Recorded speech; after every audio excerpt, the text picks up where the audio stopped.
Hello and welcome to Esoterica. I'm Leah Eichler, managing editor of Esoterica magazine, and I'm so delighted that you've decided to join me today. This is our first broadcast of 2022, and I couldn't be more thrilled to introduce you to Barry Levine. So Barry Levine, also known as the Scoop King, is the author of this riveting book, and I really never use that word lightly. I don't think I've ever used the word riveting. It is a riveting book called The Spider: Inside the Criminal Mind, the Criminal Web of Jeffrey Epstein and Ghislaine Maxwell. So we're going to chat about this book, about Barry's notorious career to date and what we expect from him in the years to come. And I'm actually nervous to talk to you. This never happens. Do not be, Leah. Do not be at all. I'm honored to be on your broadcast, and particularly your first show of the new year. Hopefully, it's a good year for all of us in the media as we move forward. And your viewers and your listeners out there. I hope everybody has a safe and prosperous year ahead. I hope so too. Yeah. So Barry, you've developed this unique and fascinating expertise on the rich and powerful men who are rich and powerful, but also predators. So how did you stumble onto this beat? And what was your fascination? Well, my fascination, I had a long career in print and television, worked for magazines, worked for newspapers. I was a sports writer in my early days, covered Muhammad Ali's last fight in the Bahamas, which I was very honored to do for Reuters, a place where you worked in the past. That's right. I was just a young pup in those days and thought I wanted to do sports, but the romanticism of journalism is something that always was fascinating to me, kind of the Chicago front page mentality, the press card and the fedora type of sense of journalism, that larger than life, go out and get the story, stop the presses. And I actually made a decision out of left field when I was relatively young. I joined on to Star Magazine as a reporter in Los Angeles. I moved across country from Philadelphia, where I was living. Rupert Murdoch had started the Star up in those days as a celebrity tabloid to compete with People magazine and the other celebrity magazines of that period of time. And I just was, in fact, one of my first assignments was to Canada. I think I had to find Barbara Streisand and Don Johnson. Don Johnson was famous TV star back then on Miami Vice, and they were having a secret romance, and somehow I stumbled onto them, and kind of the rest is history. I spent many years doing celebrity reporting and big news reporting, and then I moved back to New York and spent 10 years working in television for news magazines. A current affair TV was the granddaddy of the nightly shows, and I covered, as managing editor, I oversaw the coverage of the O.J. Simpson case. We did 250 straight days on that particular trial, every nuance, every nook and cranny, every individual related to O.J. And that was also a period of time of these big true crime stories, larger than life stories. One involved the Susan Smith case involving the death of her two children. There was a huge case here called the Long Island Lolita involving a woman named Amy Fisher who ended up shooting her boyfriend's wife in the head. And it was a period of time of just these sensational cases. There was a case up in Canada, the Ken and Barbie murders, I believe. Oh yeah, you're talking about the Bernardo trial.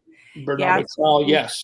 So we covered everything. So I've always had a fascination with true crime. When a jumpstart to Donald Trump's early days of his presidency, and I had kind of ended my routine of working for magazines and newspapers, and really wanted to go out at the latter part of my career doing my own thing, and was really searching for a book to do. And the disclosures at the time involving Stormy Daniels, related to Donald Trump, and some of the other things that were leaking out early on in his presidency, I was fascinated with what more was there below the surface involving Donald Trump. Donald Trump was somebody who, over the course of my television and print career, had followed and covered, but really didn't know a great deal about those issues. And I thought, well, there has to be a ton of books on Donald Trump and women. And after my investigation, I found that really nobody had written a definitive book. So I set out to kind of explore the backstory of Donald Trump and women. Of course, also in my mind was the famous Access Hollywood tape. Right. The grab them by the expletive tape that had emerged during the campaign, in which he weathered that storm, and other allegations at the time from women.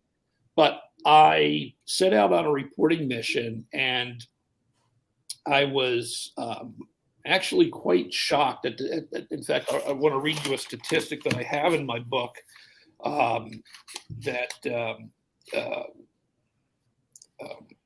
at the time of my work on All the President's Women, Donald Trump in the Making of a Predator, when I was researching, I found a number of allegations involving him. And through myself and my team, my co-author, Monique Alfaze, a great journalist who had worked in New York, who's based in Paris, who I wrote the book with, we actually in this book reveal another 43 allegations, bringing a total of 67 incidents of alleged inappropriate behavior involving Donald Trump and women, including 26 examples of unwanted sexual contact. And I was frankly blown away by the stories, the very disturbing stories, many of them that had never been told about Donald Trump. And of course, Donald Trump is extremely litigious. He has attacked all of these women, calling each and every one a liar. I drew up it had to be a 30 to 40 page memo that I sent to the White House after my reporting was complete, taking the White House through every single allegation that I found, and giving them a chance, or even giving President Trump at the time an opportunity to sit down and explain himself and go through each and every incident. They, of course, brushed it off. They didn't respond at all. His press secretary at the time, Stephanie Grisham, who now has turned on Trump and Melania, and has written her own book. And she at the time called it, the book trash, like all the other books that were out there about Donald Trump. But I included every single denial, every single thing he said. Because I wanted to provide his side of the story, along with the White House and his campaign team's version of events. And you have over 60 some odd allegations of of inappropriate behavior in women. Every single woman Donald Trump has called a liar. Some of the women he said, "Oh, I wouldn't even," to paraphrase, I wouldn't even go after someone like that because they're not my type. They're, and he would disparage their looks and so forth. It is very, very upsetting in terms of the responses. But again, this is as I learned so much more about him that came to light in the research for the book, is that when Donald Trump turned 13 or 15, he never grew intellectually beyond that point. He was the same bully that he was back at the New York Military Academy, where his father sent him because Donald Trump, could not stay in regular school. He certainly had issues, anger issues, which today would have been properly diagnosed. He probably would have been put on medication. Right. Back in those days, his father's attitude was he needs a good lesson of going to a military academy and learning how to march and waking up at a certain time and make his bunk. But as I talked to former classmates of his at the time, he very much was a bully. He took part in alleged hazing incidents at the school. He was always putting down, anytime a classmate showed up with a girlfriend, Donald Trump was putting them down. And Donald Trump's father, in fact, who had affairs, actually brought striking young model types to the military academy when Donald Trump was a teenager. So Donald Trump could parade around in front of his classmates with these older women. It was such a bizarre. Oh, it is really bizarre. Bizarre period of time. And Donald Trump took on Donald Trump's hero is himself, as we know. Right. Somebody who he greatly admired was Hugh Hefner. Right. He spent time at the Playboy Mansion. He fancied himself as a Hugh Hefner type. And the magazine, for the most part, is fantasy. It's fantasy targeted at teenage boys with centerfolds of dream girls. Donald Trump prescribed to that fantasy and wanted that life, and wanted not so much relationships, but he wanted to take part in that continual fantasy. And as I learned in the reporting of my book, many times when he encountered women, his only sense was the allegations from these women is to take what he wanted in terms of groping, in terms of kissing them. I relate an incident in the book that took place at Mar-a-Lago at a New Year's Eve party, where a woman who had been married at Mar-a-Lago, her husband was very ill. He was in the final stages of MS, and they went for a particular night to Mar-a-Lago to celebrate the new year. And Donald Trump was taken with this woman.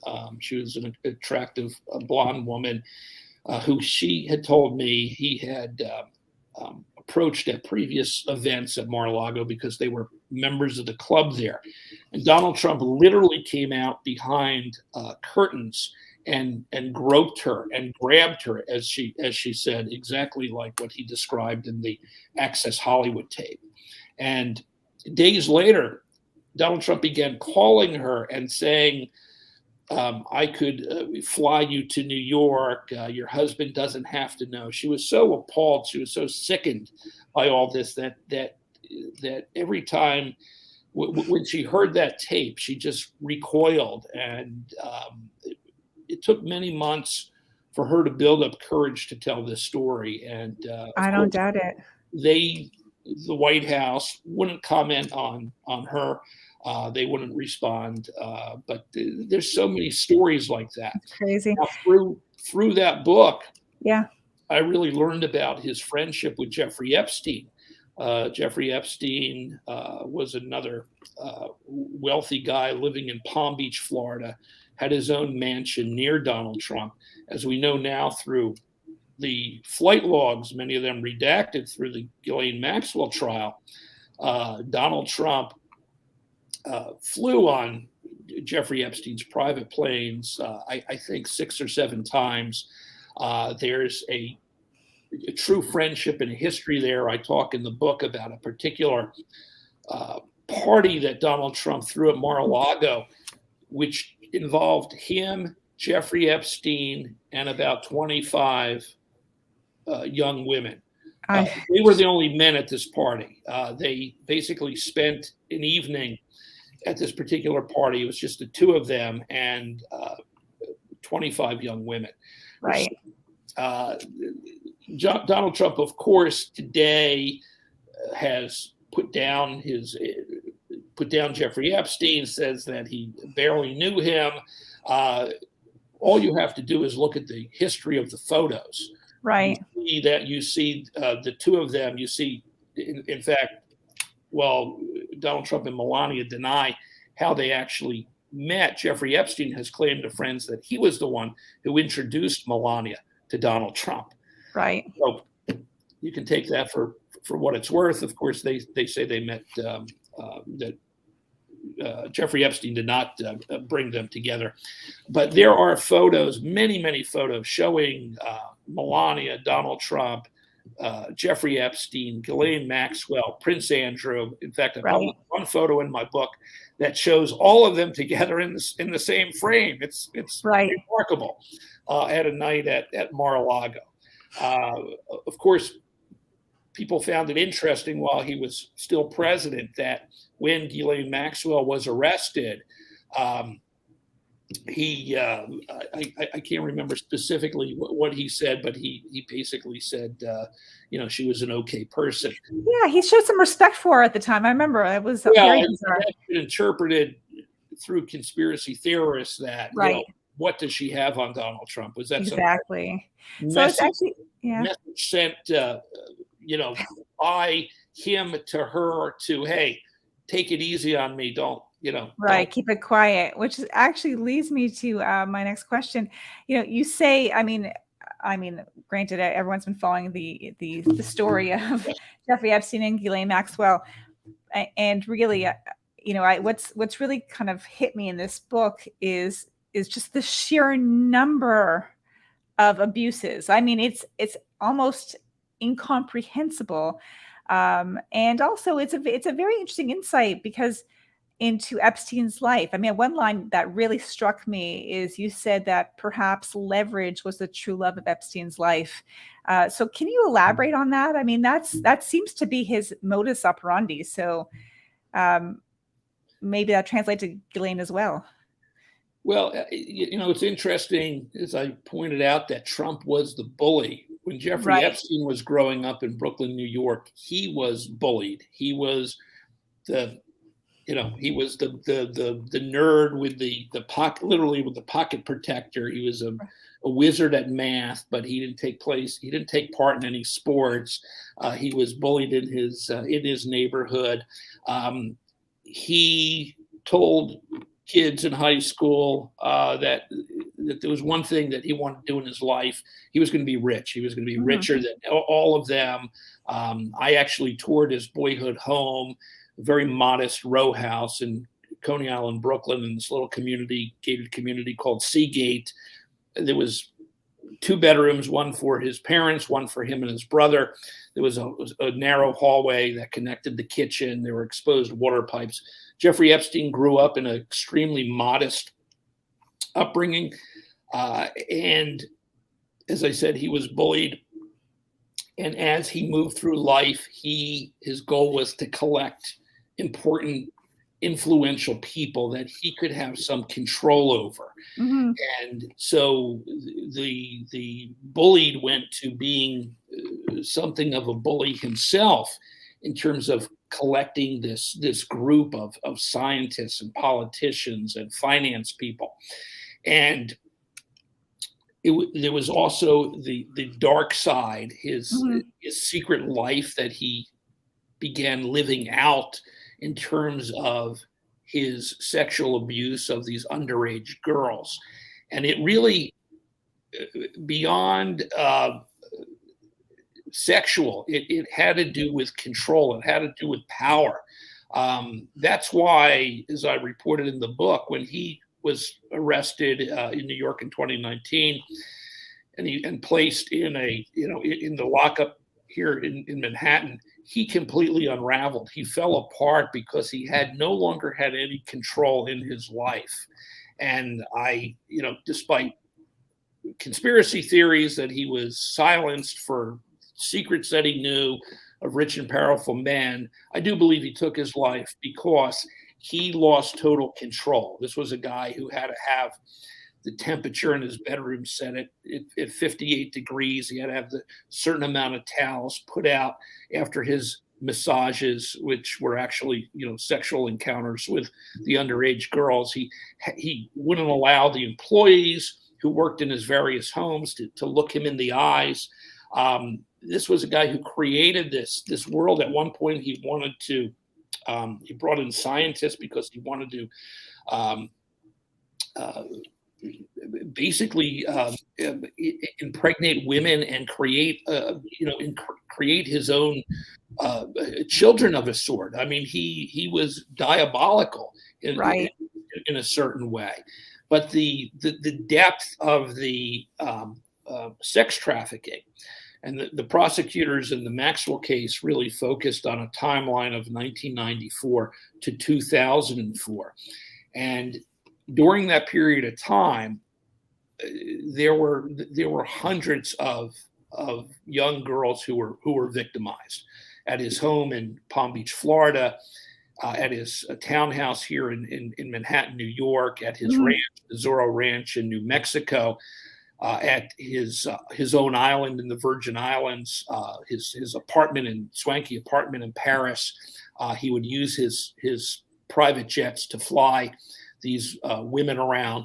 But I do believe that the depth of his depravity would never have been as great had he not associated with Ghislaine Maxwell.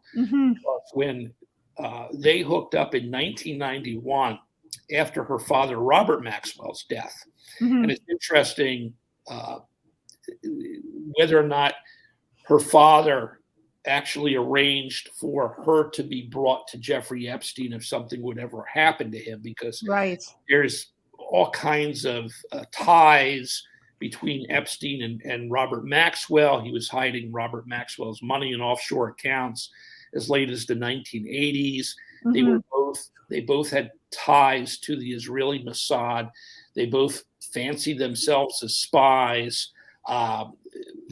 There's a question there if tradecraft was taking place, if they were assets for intelligence gathering. It's extremely mysterious that right after her father's mystery death, where he fell off, went overboard his yacht, she believes that her father was murdered. Others say that the autopsy came back that he may have suffered a heart attack and went overboard. There's still questions as to his death.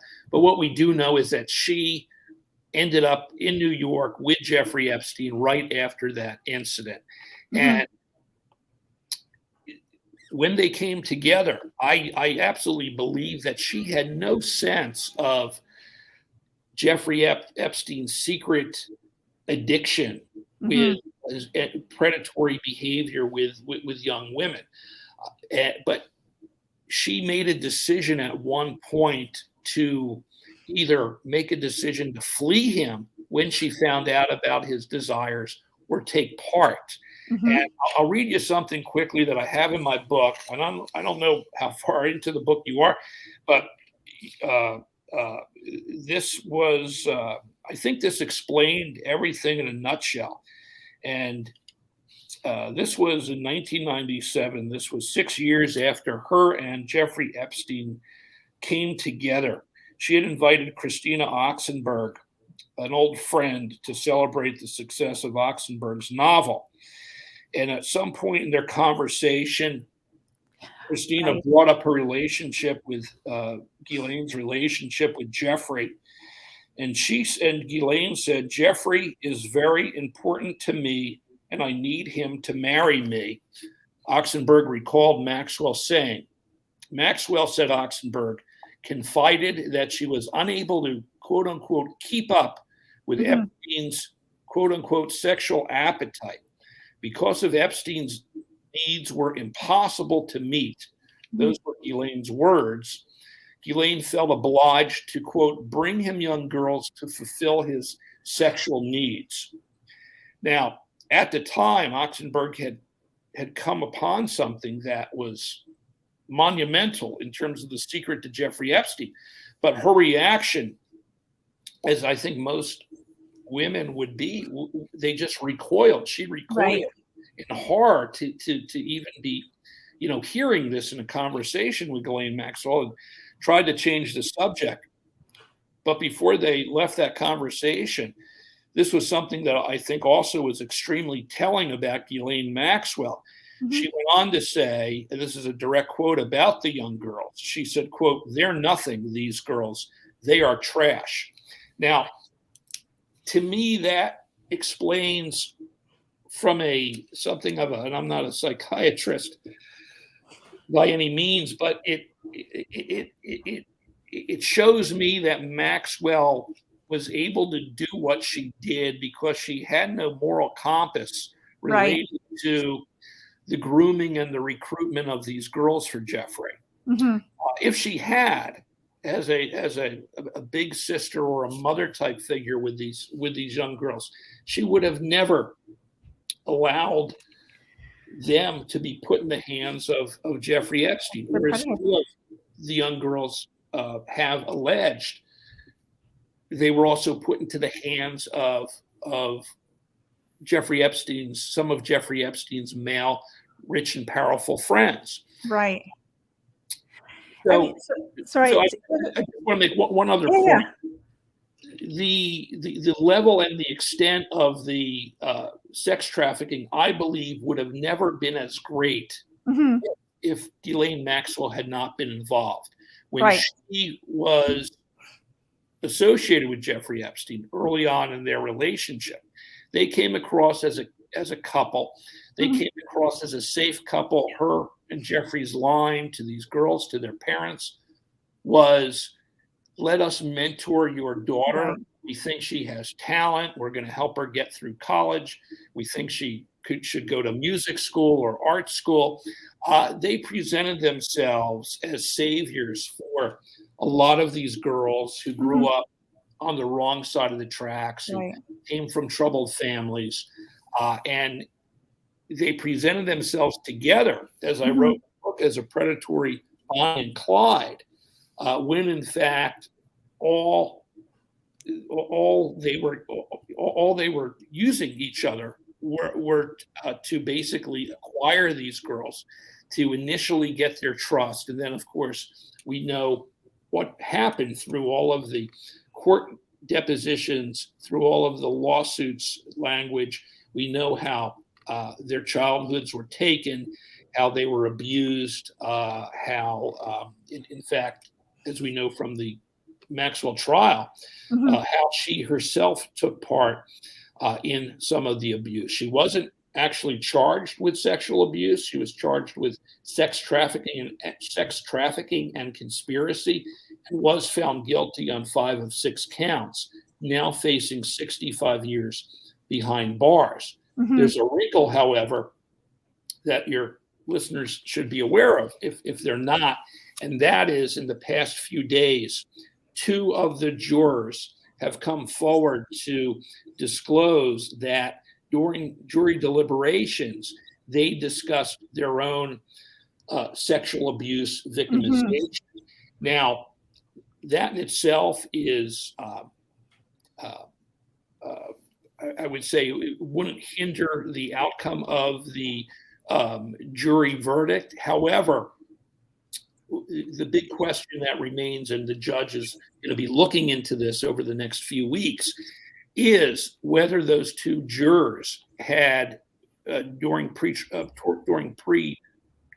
jury selection, all the jurors had to fill out a 30-some-odd page questionnaire. Mm-hmm. There are specific questions on that questionnaire related to had they ever suffered sexual abuse? Were they aware of sexual abuse with friends or family? And if they had answered yes, certainly through the voir dire process in jury selection, the judge could ask them about that, and would it influence their decisions and so forth. Right.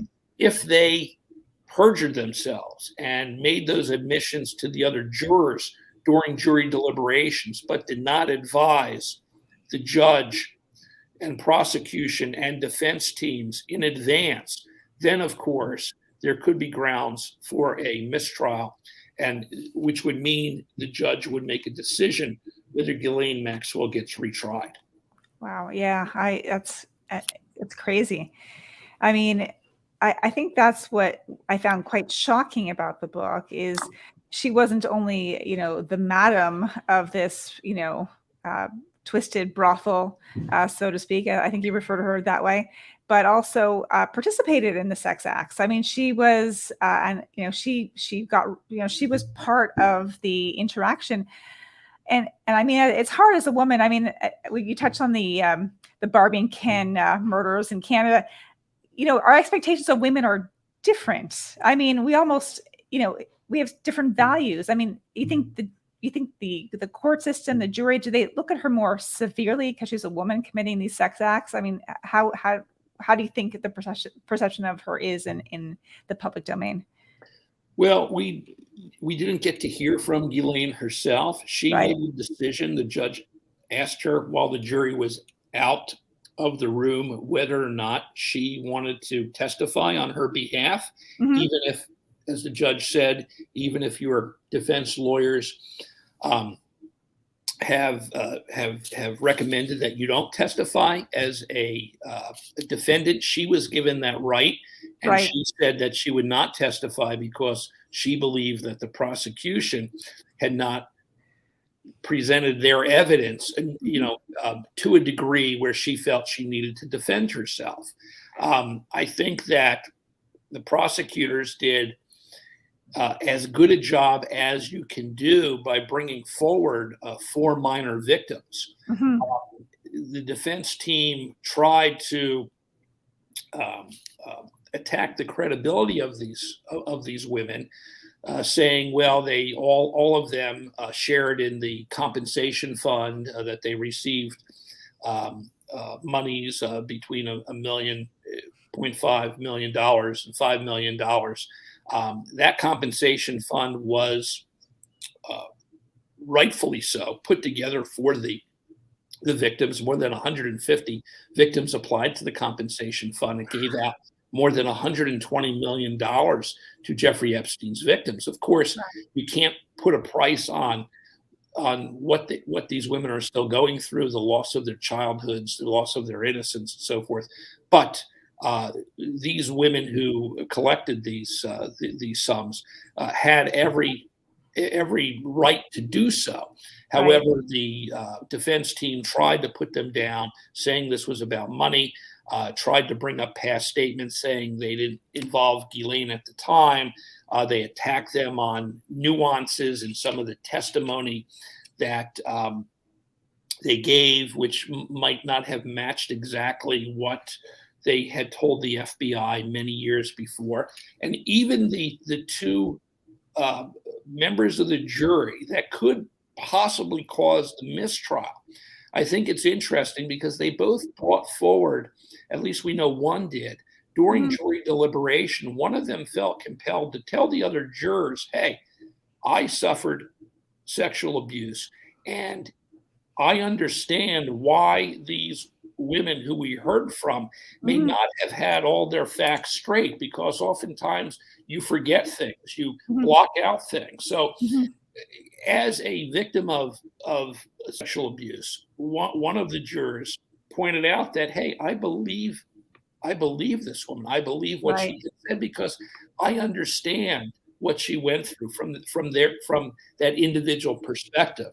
Now, that would be fine if, in fact, the prosecution, defense, and judge signed off on them. What we don't know is whether or not they were fully truthful in the questionnaire, and we'll certainly see that. But I do think the prosecution did as certainly as good a job as they could do. I think Ghislaine Maxwell's defense for the upwards of $5 million war chest that she put together did not fully have their act together, and also relied on a false memory expert who has testified in some famous recent trials involving Bill Cosby, involving Harvey Weinstein, Right. in which it obviously did not play into juries today of knocking down, of attacking the victim. That just doesn't work today. Right. I mean, I guess that's progress. I don't know. It's so hard to say what progress is anymore. So let's talk about conspiracy theories. You mentioned earlier on, or touched on whether or not the conspiracy surrounding Jeffrey Epstein's death.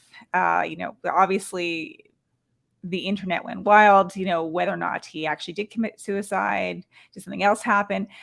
I mean, I'm not normally one to pander to conspiracy theories, but after reading most of your book, I mean, the man was just so powerful. I mean, what are your thoughts on his ultimate death? Well, there's no question in my mind that there were people who are out there today who would have preferred Jeffrey Epstein not be alive to face his own sex trafficking trial. Right. Because we still don't know all the secrets that he knows about people. I do say in the book, and again, all of the men that his friends and associates who are included in the book, and there's been no specific allegations against Bill Clinton or Donald Trump, although what's interesting, as I wrote in the book, is a very close source of Jeffrey Epstein's told me that Epstein said at the time of the 2016 election, if the public knew what I know about the Clintons and Trump, there wouldn't be an election. Now, what that means, right? I certainly don't know. And of course, the other men, his associates and friends, Prince Andrew, Alan Dershowitz, the lawyer, Glenn Dubin, one of the financiers, some politicians who have been named by some of the accusers, all vehemently deny knowing anything about Jeffrey Epstein's dark side or participating with him. All of these men, in a blanket way, say they had no idea what Jeffrey Epstein was doing, and they would have never associated with him if they knew. Wealthy men who have, even after his slap on the wrist conviction in Florida in 2008, where he did the plea for solicitation of a prostitute of a minor, still did business with him when he returned to New York. Jeffrey Epstein passed that when he was named a sex offender from the Florida case in 2008. He said, I did nothing worse than steal a bagel. That's how, in his mind, he viewed that slap on the wrist rap. And he did business with powerful financiers here in New York. Leon Black, head of the Apollo, global CEO of Apollo, the financial firm, ended up paying Jeffrey Epstein. I think the New York Times, Wall Street Journal reported more than $150 million for financial advice. Right. Famous people showed up at Jeffrey Epstein's parties after the Florida case. George Stephanopoulos, Katie Couric. He was still associating with Prince Andrew and others. It just none of it makes any sense. I have to say. But getting back to your central question, yes, there are people that no doubt would have wanted to see Jeffrey Epstein dead. I, however, do not believe that he was killed behind bars. I do believe that he took his own life. I, in fact, brought in a reporter who I absolutely trust by the name of Philip Messing. Phil, who I've known for many, many years, had been the chief police reporter for the New York Post for decades, had done outstanding work. He worked with me on that part of the book, and we did a very extensive investigation. We talked to inmates who were in with Jeffrey Epstein as part of the suicide prevention program. There is nothing to indicate that Jeffrey Epstein's cell was breached that night. Yes, it was a comedy of errors, in some dark way. We know that the two guards on duty that night were looking at the internet and falling asleep. There's a reason why that jail has now been shut down, because it was absurd in terms of how poorly run it was. But Jeffrey Epstein was in a secure cell. To have breached his cell would have required a massive conspiracy, because certain locks on certain doors leading to the wing of Jeffrey Epstein's cell could only have been opened from a central jail office, which means it would have involved many individuals beyond just a guard who happened to be on that particular night. We report in the book that Jeffrey Epstein was actually heard cutting up bed sheets the night before by someone nearest in his cell, and that I do believe that, as I said, going back to Jeffrey Epstein being bullied as a youth, and then having a life where he had total control of these girls. He would make some of these girls like sleep at his feet. This was the type of lifestyle that he lived. And when all of that was taken away, all the homes were taken away, all the jets, all the fancy cars, the travel, and Jeffrey Epstein was eating his meals off the floor of this cell, is that this was a guy who I think cracked very, very quickly. And he was asking questions, what life would be like if he was sentenced in a federal prison. And of course, when you take advantage of when you're a child predator, you take advantage of young girls, very often you're going to be abused yourself by other prisoners. And I think Jeffrey Epstein feared this. And I think that his last act of his own control, power that he had over everybody else, was that he wasn't going to give them the opportunity to send him away. And he took his life, because he knew that, unlike what happened back in Florida in 2008, he was now facing a sex trafficking trial in the Me Too era. And it was that the feds this time were going to build an extremely hard case, bringing forward these women. I do think that he, even though he told his attorneys he was willing to fight, and was building a new team of power attorneys, is that I think in his heart he gave up and took his life. And there was a very brief window when he had the jail cell to himself, because the next day another cellmate was going to be brought in, and a cellmate from the previous day had been moved out. And so, Jeffrey Epstein was found hanging in his cell. You mentioned the me, and I'll maybe last question. I don't know. There's so much I want to know, but you mentioned the Me Too era. But I can't help but thinking, in light of this book about Jeffrey Epstein, about Ghislaine Maxwell, your previous book on former President Trump and his women. I mean, is there a moral to the story? I mean, they seem to be Teflon men who really nothing really sticks on them. I mean, we don't know what would have happened, had Epstein survived. However, I mean, reading your book, and I somehow wonder if these men are somehow, immune to the laws of the land. Is there a future where that is not the case? Well, in the Epstein case, the prosecution focus on Ghislaine Maxwell was extremely narrow. They didn't get into the larger issues of other men involved, but that's a question. I mean, we do know that the government is sitting on thousands of photos. They only brought forward photos where they showed the jurors of Ghislaine Maxwell and Jeffrey Epstein together to establish a personal relationship. There are so many other photos. Are men on any of those photos that the government has possession of? Mm-hmm. And what about the